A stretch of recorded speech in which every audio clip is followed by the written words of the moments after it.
Hi everyone, कैसे हो आप लोग। तो आज हम टाइप 19 के बारे में बात करने वाले हैं। और ये जो क्वेश्चन है आपका 11 सितंबर 2024 सीरियल शिफ्ट 1 का क्वेश्चन है। यहाँ मैंने एक क्यूआर कोड दिया है, इसके थ्रू आप मेरे से कोई भी डाउट पूछ सकते हो रिलेटेड टू मैथ, और मैं उसके वीडियो सॉल्यूशंस प्रोवाइड करूँगा आपको जितना जल्दी हो सकता है। ठीक है। बाकी अगर वीडियोस अच्छी लगती है तो इसको शेयर ज़रूर करना। ठीक है। अब आज के क्वेश्चन को समझते हैं कि P और Q के बीच हुए चुनाव में P को कुल वैध मतों का, वैलिड वोट्स का 78% प्राप्त हुआ, है ना। और यदि मतदाताओं की कुल संख्या, जो वोटर लिस्ट थी हमारी 75,60,000 थी, तो Q को प्राप्त वैध मतों की संख्या कितनी थी। Q की संख्या पूछ रहा है, उसको कितना वोट मिला। यदि 10% मतदाताओं ने अपना मत नहीं डाला और डाले गए मतों का 15% अमान्य यानी कि इनवैलिड घोषित कर दिया गया। ठीक है। तो जैसे जैसे क्वेश्चन कहता है ना, इस टाइप के क्वेश्चन में सिर्फ आपको लैंग्वेज पकड़ना है और लिखना है।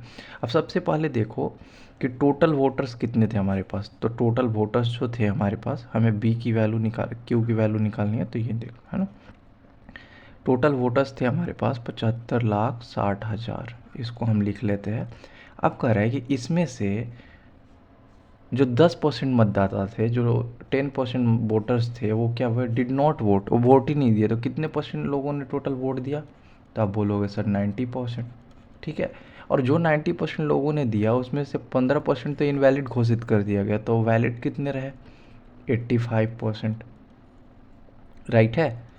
और बोल रहा है कि क्यू की वैल्यू हमें प्रोवाइड करनी है, फाइंड आउट करनी है। तो पी को कितना मिला, 100 में से 78 मिला। तो 100 माइनस 78 कितना हो गया, 22%। इसको बस आपको कैलकुलेट कर लेना है, कुछ नहीं करना। देखो यहाँ से परसेंटेज में 2 जीरो आता है, एक जीरो यहाँ से, एक जीरो यहाँ से। मैं कलर चेंज कर लेता हूँ, कट हो गया, राइट। और क्या कर सकते हैं इसको, इस परसेंटेज से ये 2 जीरो काट लेते हैं।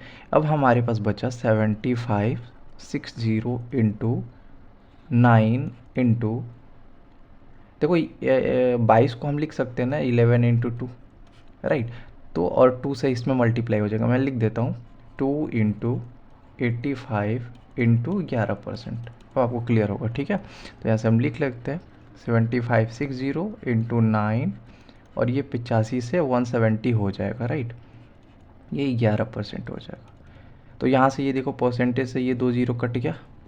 अब कैलकुलेट करो, सिर्फ यूनिट डिजिट से पहले चेक करते हैं। अगर यूनिट डिजिट से आपका आंसर आ गया तो सही है, अदरवाइज पूरा कैलकुलेशन करेंगे। 6 9 54, यानी कि यूनिट डिजिट 4 आ रहा है, और 11 7 77 7 आ रहा है।